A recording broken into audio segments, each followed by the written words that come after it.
very, very welcome. We've got a great show for you tonight, but let me just start the proceedings with a question. America, what the Oh yeah, the American people have spoken. I say spoken, grunted. Donald Trump. Donald Trump is the new president of the United States. Yeah, there he is. Ah, well, it's not the end of the world. What's that? Oh, no, it is. Yes, it is. Don't applaud. Well, might as well. Yeah, clap. Enjoy yourselves while you can. Ireland, hello. Early on Wednesday morning, Trump received a phone call from a very upset Hillary Clinton. She congratulated him on his victory, and he asked her what colour knickers she was wearing. But lots of problems facing the new president. For a start, he doesn't know exactly what he wants to do with Mexico. I imagine he'll start by shaking your hand and see how it goes. Yeah, looking at that picture, you think, yeah, Malaysia's met him before. Once bitten. So Donald Trump will be the next president. Oh, well, it won't be the first time there's been a pussy grabber in the White House. Real picture. Let's get the guests on!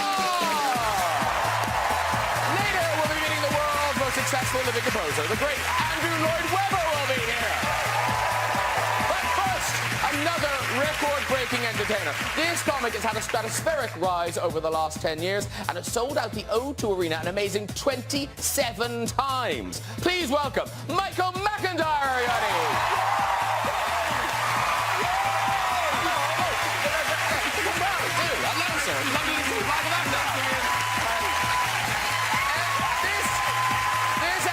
Rose to fame as a Bond girl, went on to star in Pride and Prejudice, Jack Reacher, and her Oscar-nominated role in Gone Girl. Please welcome Rosamund Pike!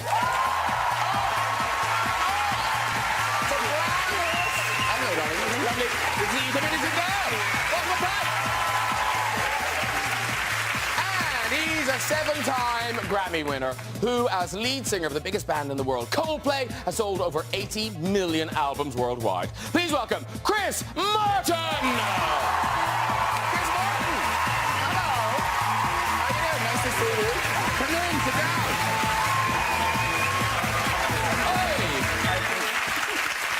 Oh. Hi. Good fake helloing there. Very good, very good. But it's odd that we meet each other backstage and then here and we have to redo it. Yeah, but you'd look really rude if you just came out and sat down and didn't look at each other. I had to think whether to do it or not. No, I think we had the awkward half-kiss, half-hug. He actually said you're sitting in the wrong place. I thought I did what I was told. No, you're all very good. And entirely British sofa. Yes. It's as if Americans are busy. Because didn't you just flew in, didn't you, from LA? Yeah, I just got here this morning. From LA? And it's going to be okay, don't worry too much. Oh, Yeah. you see, you're so lovely, though. Well, here's my perspective on it is... Please. This is actually quite an interesting perspective. Every time the sun sets for someone, it rises for someone else, right? Yeah. So, in America, in the middle of America, the people we don't really get to see very often, a lot of them feel very disenfranchised and ignored. So this has been their chance to be heard. And I feel like when people are angry and they get heard, then it immediately becomes calmer once they've been listened to. Do you see what I mean? So just by him... No, I do see what you mean. You know, everything I just said. I'm just going to come back on again. No, you're good. Chris Martin, sit down. Just do that again. Okay, okay. Chris Martin, everybody. Yeah. Beautiful. Oh, now stay with you.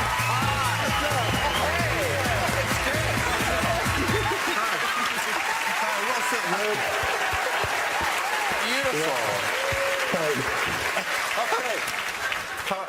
How have you been? We've been great. How are you? I just came from America. Oh, wow. And it's going to be okay. Excellent. But I won't explain why. No, don't. I hear you. I hear you. I hear you. Actually, I have to say, Michael, you are a proper big Coldplay fan. Yeah, of course, everybody is. Isn't that right? I mean, that is right. Say yes, yes, yes, yes. Everybody. because every time I look at you, your songs go into my head. And I've got it. It's going round and round. I have the same thing with your jokes. Okay. All I want to do when I see you is go, you had the little polo shirt, the little thing. Is that my joke? No, there's a joke you have about, you know, the thing about the rich people with the clothes, with the polo thing on the shirt. You know the joke? God, that's not me. No, it is me. Polo. Oh. You have a joke about... Oh, yes, about rich people. Yeah. And they should have a recent bank statement. Exactly. That's it, is me. Yeah. Oh. So it's the same... Don't worry about it.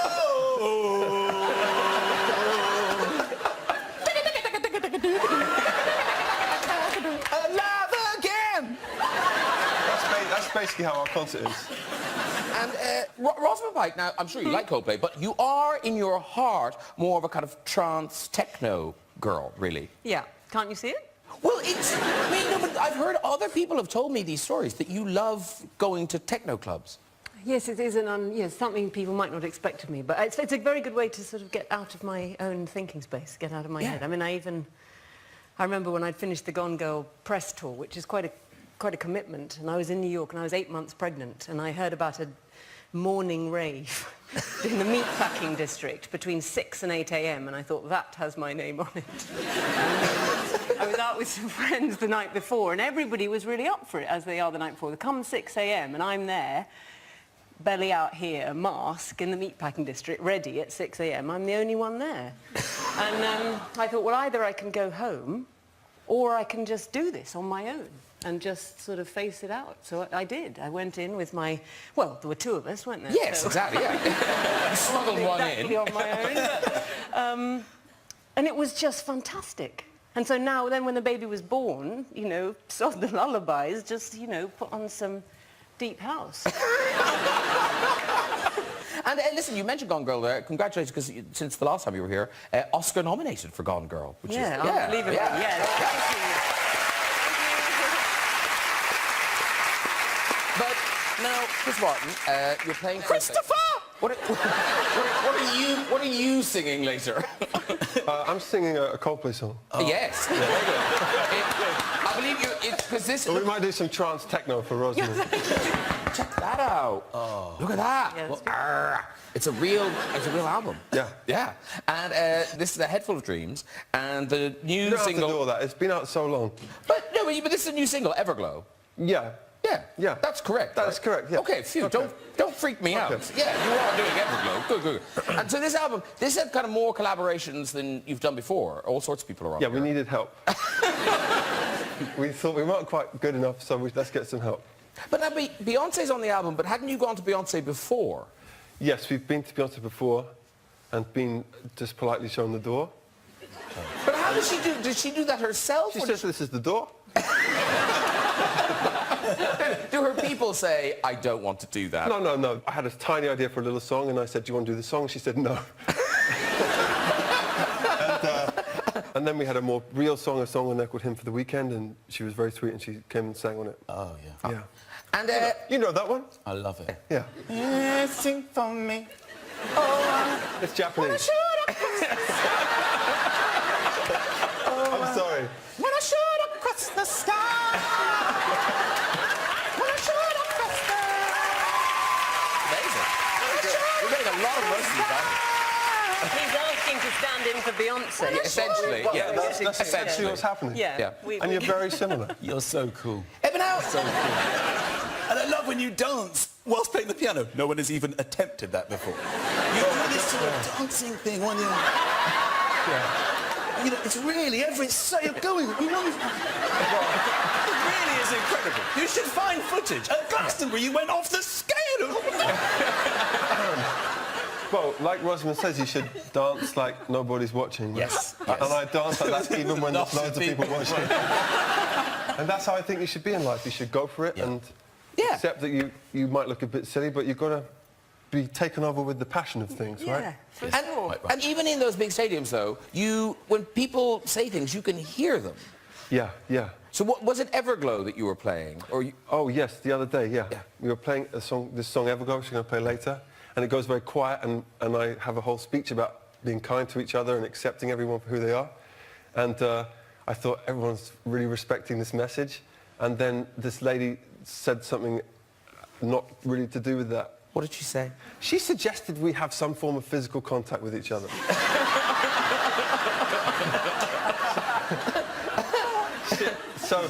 So maybe have you ever done theatre? I'm sure you've done. Of course you've done. Yeah, theatre. but I've never had anyone offer me sex in the Well,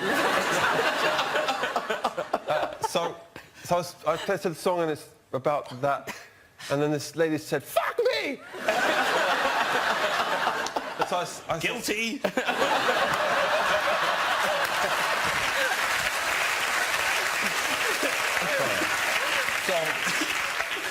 So I had a sort of moment of... First of all, I was very flattered and thrilled. And then I was like, I don't know whether to stop the song because everyone's going to wonder what's going on.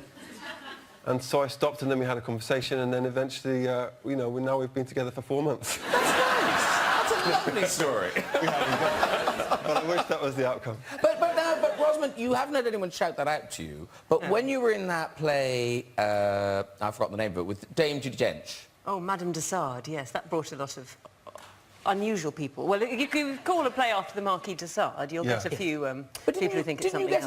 Didn't you get a letter? Oh, that letter, yes. I got a letter, yes. I did get a letter. Did it say, "Fuck me"? More or less. It was much longer than that. It was much longer than that, but it might have been the intention. Yes, I got a letter after an interview I'd done, and this man was very, very certain that whoever I was with I was not meant to be with, and he was the man for me. And I mentioned this to my fellow castmates, and Judy said, "Oh, Rosie," she said, "you have to go for dinner with him." And I said, "Do I?" I said, "Well, we don't know anything about him." She said, "Well, let's look him up on the internet." So we looked him up, and I can't remember what we found. I think we found out that he made kitchens. And she said, "Oh, Rosie," she said, "kitchens." I think she saw my whole future. Anyway, so I did go for dinner with him. You did? Wow. Yes, because Judi Dench tells you to go for dinner with someone, you go. I love the noise the audience made. You The audience was agree like, with me? "It's possible. We can go for dinner with Rosamund Pike." If Judi Dench told you to do something, you'd do it, wouldn't you? Yes. Yes. And how was the dinner? It was lovely. I mean, we weren't together for very long. Did you get a kitchen out of it? Just an hour and a half. It was, yes, no, That's very brave and amazing. He did begin the conversation, actually, by saying, "You probably..." I said, "We looked you up on the internet, me and Judy." He said, "You probably got the story about the body washed up in..." I'm not joking. I'm not joking. He said, "You probably got the story about the body washed up at my house by the beach." I said, "No." I didn't come across that one, actually. Never bring that up on a date again. I'm not the one. He said it wasn't anything to do with me. Yes. Did he make kitchens? I think we might have got the wrong guy, which it can easily happen with certain things. I think the kitchen guy might have been somebody else. So you didn't even know what he'd look like? You didn't know what he was going to look like? It was a completely blind date? Yes, yeah. Well, And that's what very did bold. he look like? He looked not unlike you.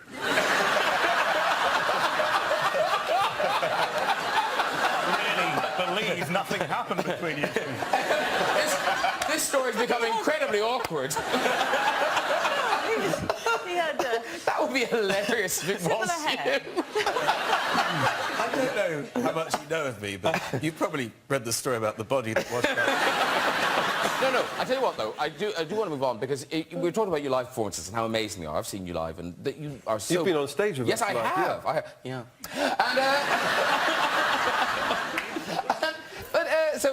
But your videos, what you do with videos, you kind of pull out all the stops, and they're just stunning. They're all stunning. Thank you. But one of the kind of most famous videos is The Scientist. Yeah.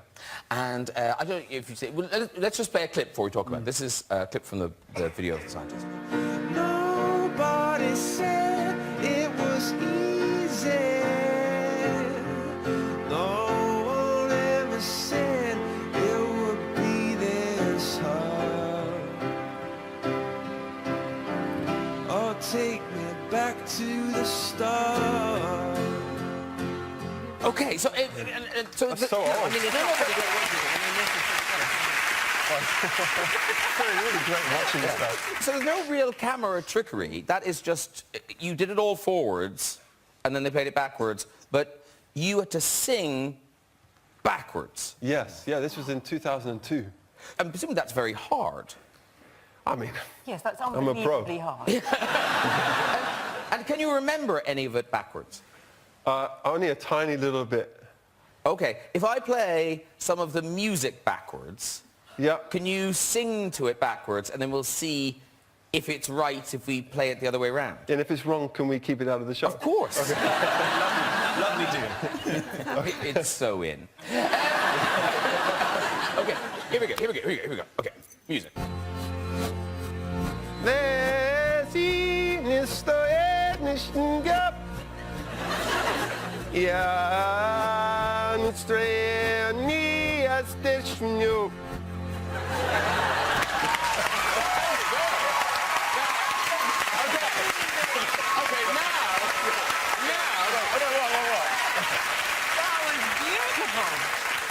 Did you get that wrong? That was actually a Russian chat-up line, but... So you're going to now play that... Forwards. No, but it's not going to not make any sense. I made that up. I was but the melody will be right, but the words will be weird. So, but let's try it. Let's try it. You might be. Are you sure there might be some words in there? Maybe, let's see. Let's see. Let's see.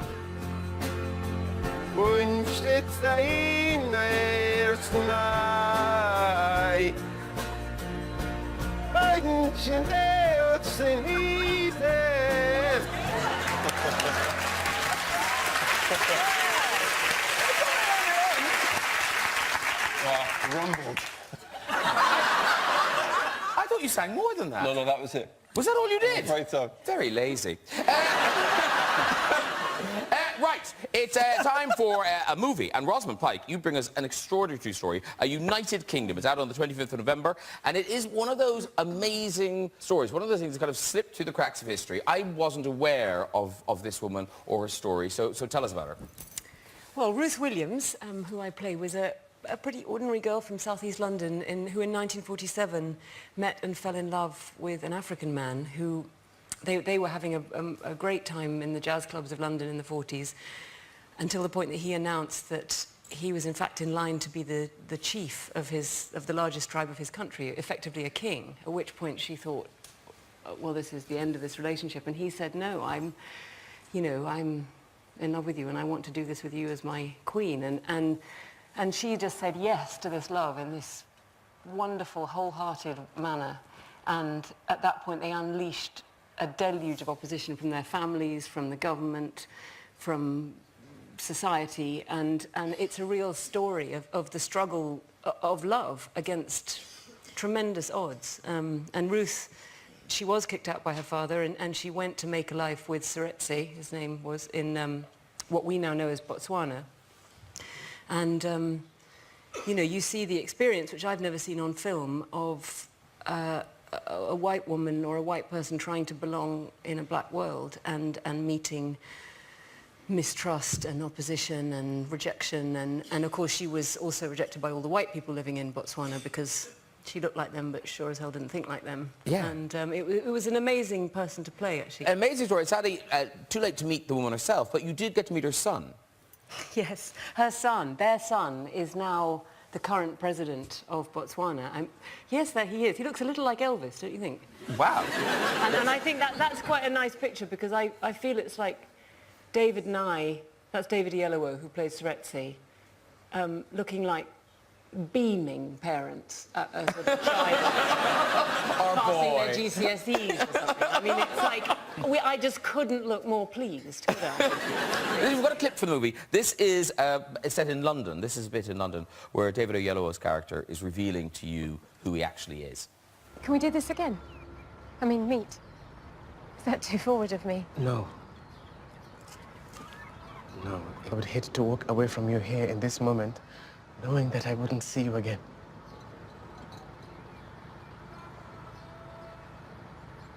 Well, then you must. I won't see me again, I mean. It's such a special film. It's a really lovely story. And in Botswana, you're filming in the real house and things. I mean, as an it was actress, does that really amazing. help that you're in a Yeah, I mean, we were in Botswana, so I can appreciate the heat. You know, you have that sort of contact lens boiling in your eye feeling, which you might not wear lenses, but or hot oranges. Hot oranges is how you could relate, maybe. Warm juice from a tangerine. Keep going with that Yes, narrative. okay. Yeah, a hedgehog really on fire. Two dolphins with flamethrowers. The Backstreet Boys all lighting matches. Yeah. That kind of thing. Yeah, that's Wow. just, yeah, you can imagine it, yeah. And I'm really ignorant. In Botswana, do they speak? Is there like a language Botswanian? Setswana is Okay. the language spoken by the So I largest should amount know that, of but I don't. population. I'm sorry. You don't need to know But, that. can you speak Setswana. any of it? Backwards. There was easy. one phrase which was essential because there are cows roaming the streets. You know about that? No. You No, just said very sort of with great understanding. Sorry, I did. No, I was just being encouraging. But it's dangerous driving I wasn't at night. expecting you, know, to when break off and quiz me on cows in streets in Botswana. Revise. Yeah, you know. You're right. Yes, you're right. Story The about, cows in the streets. Cows in the streets. Let's say I do and when know. you I see do. one in the road, and Yeah. especially at night, which is Of course. dangerous to drive at night, you say, "Komu emotsile." There is a cow in the road, and I said that every day, many times, because I did not want to be killed by a cow walking out across the road in front of my No. car. And at night, there's no street lights. But The you are- cows are dark. Yes. The streets are dark, and you know, You have you are- ever seen what a cow can do to a car? Yes. Yeah. Yes. Yes. Who hasn't? You know when you get a hot tangerine?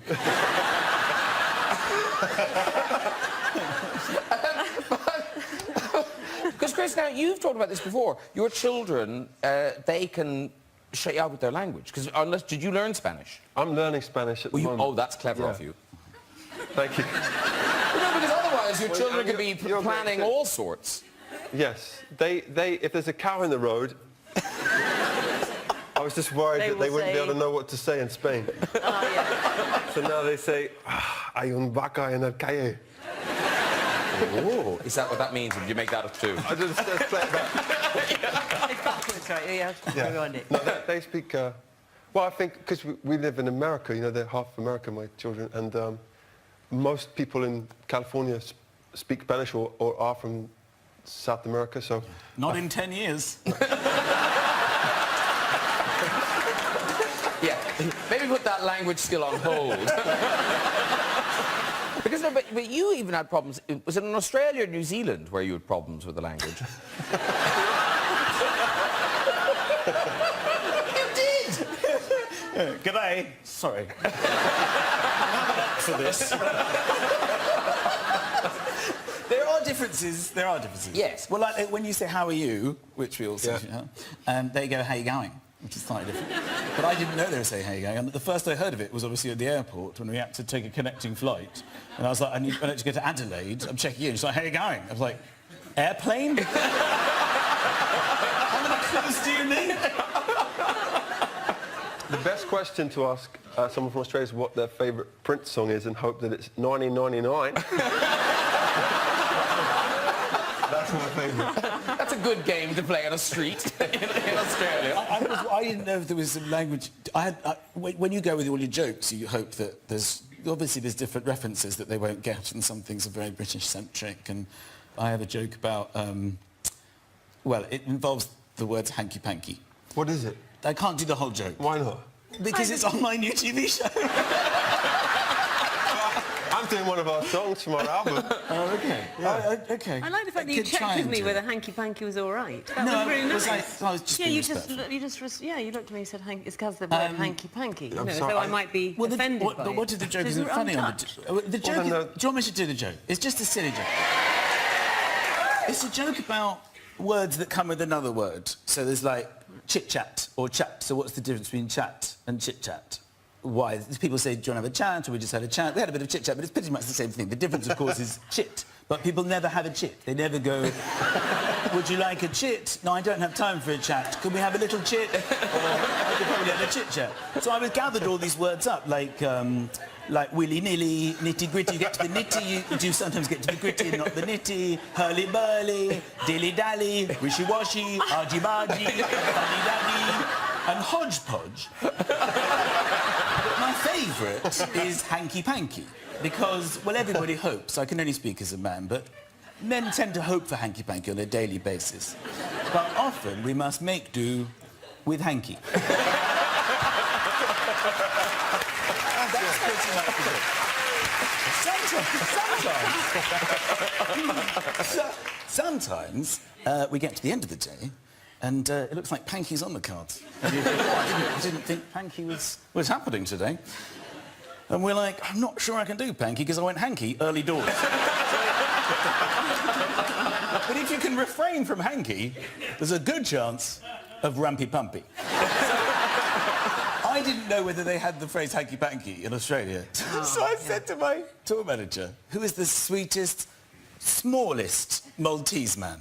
He's a tiny, sweet... Malteser. Malteser. With a bald head, so like you've eaten the top off. And I said, his name's Grazia. I said, Graz, can you go and find out if they know the phrase hanky-panky here? Because I don't want to do this joke and everyone just stares at me.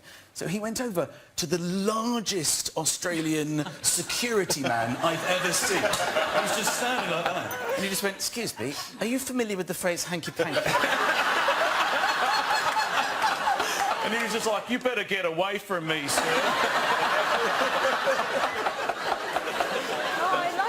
Yeah. That's a great joke.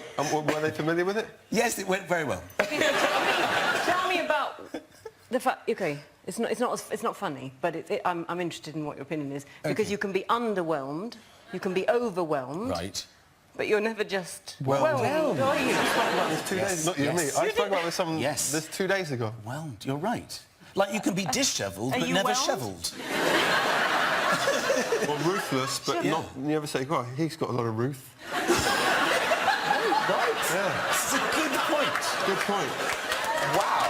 I feel like And there are other words that always go with, like Shovels. torrential will always go with rain. Yes. People tend not to say... My favourite is akimbo. You can only have legs. Can you have arms akimbo? Arms akimbo, Oh, I for thought it was sure. just legs No, akimbo. I think that. Have you seen her dance? You're right, the whelmed. This is a good thought. If I ever went solo, that would be my name. Whelmed. No legs akimbo.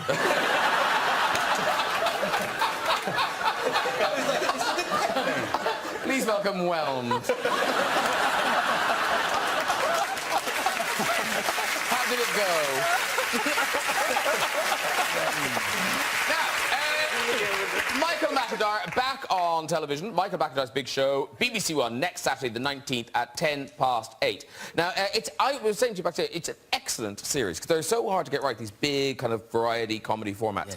Yeah. So first series, big hit. So is it more of the same? Have you got new things this time? What's the story? Yeah, we didn't know it was going to work. I didn't know if it was going to work. Nobody does when a show starts. So we were doing these things, because I didn't want to just do a straightforward variety show.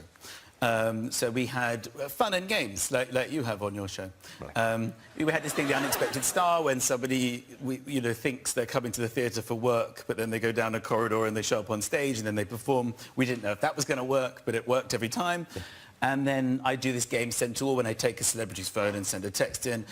So that once it started working, so for this series, we've just been a bit more ambitious with it. And it's gone even better. We've got a room next to the theatre, so people don't know they're coming to the theatre. It's the Unexpected Star thing. So they come next to the theatre, and we've changed it every week to be different things. And I communicate with the room. And there's a fireman on the first show. He's a fantastic singer, unbelievable, but of an unfulfilled dream to perform. Yeah. So he thought he was giving a fire safety course, which we just set up next door. So from the theatre, I'm communicating with all the actors. He doesn't know they're actors, and we just had so much more fun with the idea because we knew that it worked. And then ultimately he comes on the stage, the walls collapsed, and he's just stranded. Brilliant. And then he performs at the end. So it was all really good fun, and it worked. And because we we knew that it worked from the first series. We've got a clip. This is from, I think this is from the first show, the Ollie Murs. Is that first show one? Yeah, Ollie Murs came to play Centaur. This is a game which you're welcome to come and play. So I take his phone and send a text to everyone in it. Yeah, this is it. So now, pop superstar Ollie Murs agreed to hand over his phone, and I sent a text message to his contacts, and this is Rochelle, the brown one from the Saturdays. There's more.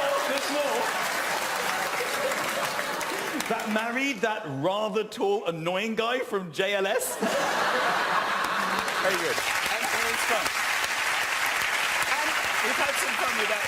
You know, Jamie Oliver came and played it, and it's just, you know, it's sort of always funny what people send back. And this is nice for you because you do so much touring, so kind of nice to be at home, I would have thought, with your family and everything. Nice. Yeah, Whiz home. It's great. Because your kids are getting sort of older now, aren't they? I mean, I know that my happens. kids, they're 11 and 8 years old. Yeah, they're sweet. How old are your kids? 10 and 12. How old have you got kids? I do. How old are they? They're 4 and 1. You see, you see, our kids are starting to become people. Like, you know what I mean? Has that happened to your kids? No, but they're kids. You raise them. I can't speak for your parenting, but my kids were kind of, you know, they're kids. You're just trying to get through the day, wear them out so they pass out. And now they've become these lovely, they're like friends. It's going really well. It's very hard. I love them. Yeah, they're 11 and 8. Oh, but they're aware of swearing a bit, which is a bit awkward. I don't know how that, you know, because they know about like the F word. They'll tell off me if I swear, you know, Mummy, Daddy said the F word, you know, Mummy said the S word in the car. I've told them there's a J word to put them off the scent of the C word. But we had this hilarious moment on holiday, and I'd just like to say that officially I'm very angry with the children, if they're watching, but it was very funny. So there's this app on the iPad where they can make a movie, and Ozzy, my youngest, is 8 years old, he comes over and says, Dad, yeah, me and Lucas made a movie. Do you want to watch it? It's like, oh, it's very creative.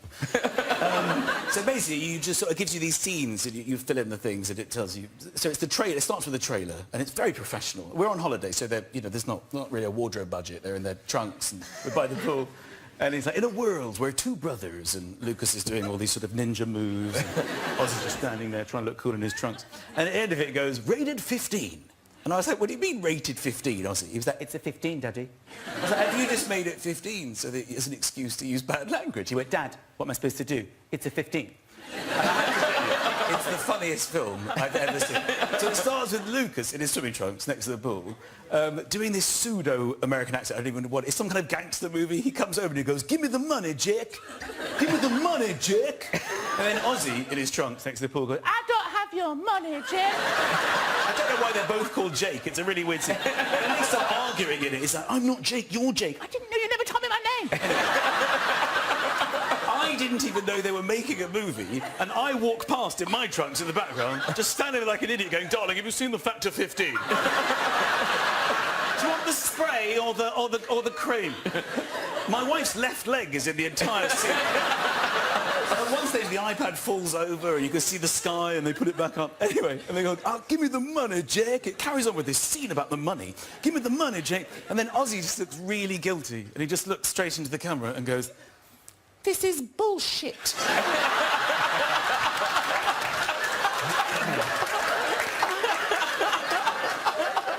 That's that sort of sniggering. And then Lucas looks directly into the iPad and goes, give me the fucking money, Joe.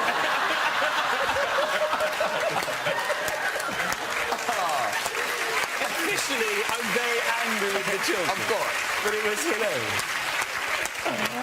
Right, it is time to meet my final guest. He's a Lord of the Realm and King of the West End of Broadway. Now he's back with his latest monster hit, School of Rock. It's a very warm welcome back to Andrew Lloyd Webber!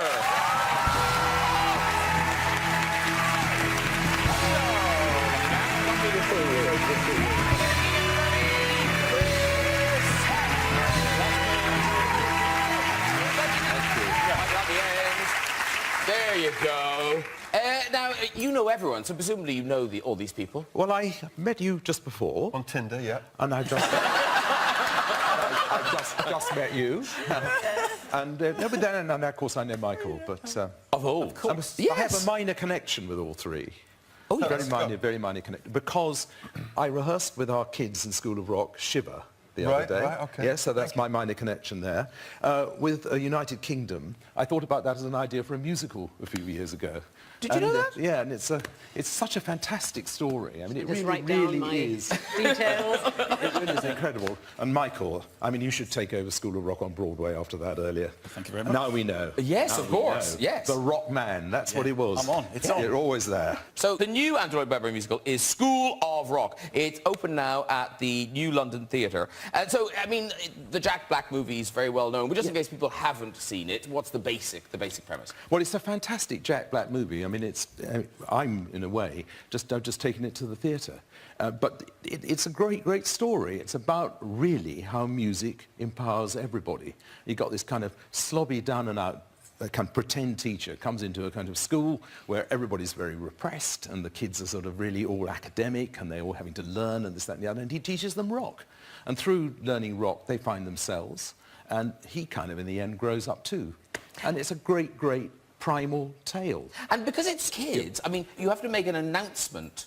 Oh, yeah, because nobody believes that the kids actually are playing live. I mean, they are fantastic. I mean, I believed, actually, that it was going to be very hard to find the kids who could play live in Britain, but it was absolutely not the case.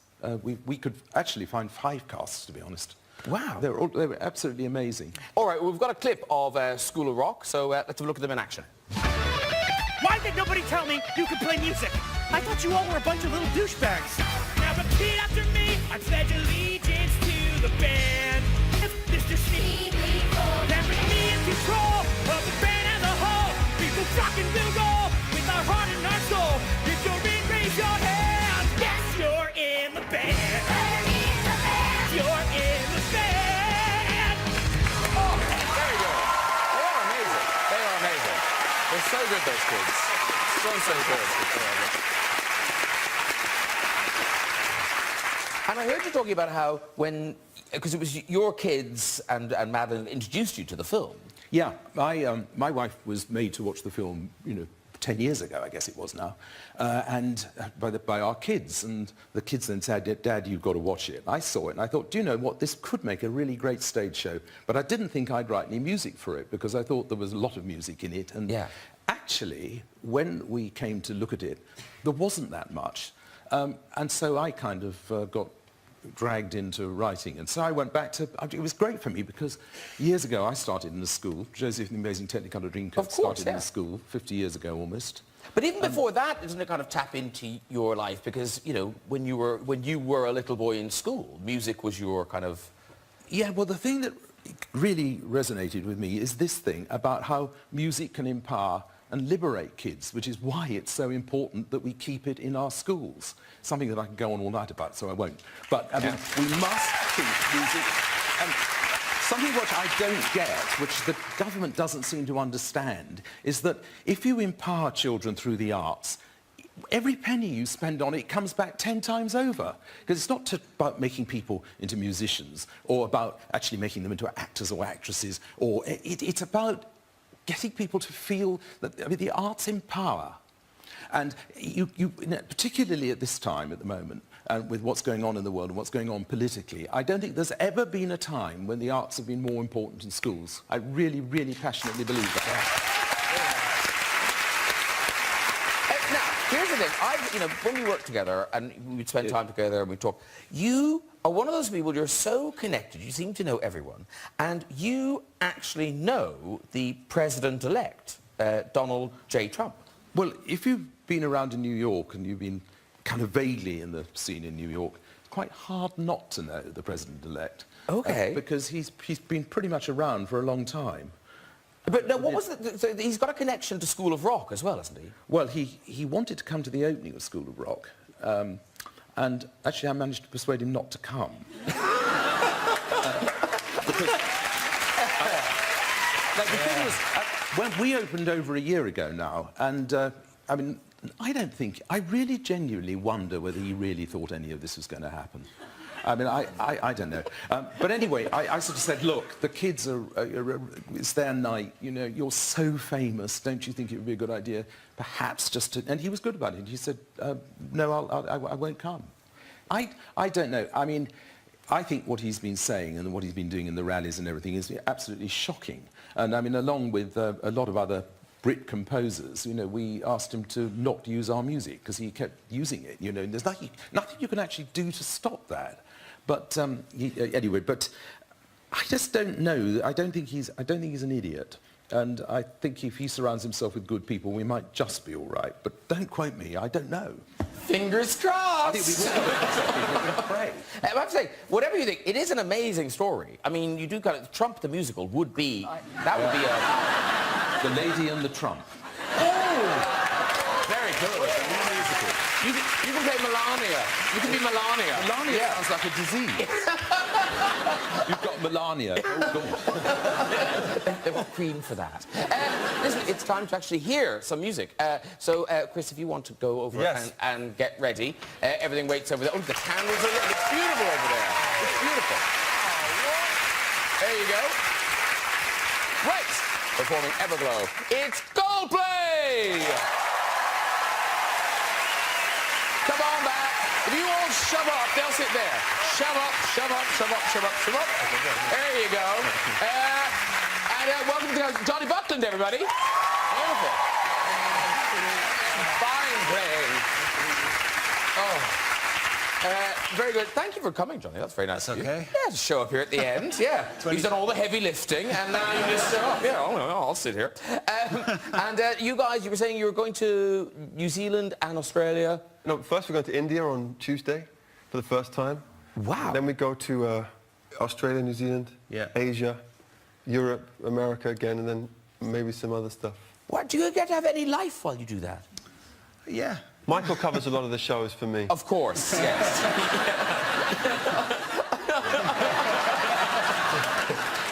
Well, listen, it was beautiful. Thank you very much for doing that. Thank you. Thanks for coming, Johnny. Yeah. Welcome. Hey, nice to see you. That's it for tonight. We say thank you, my guest, Coldplay!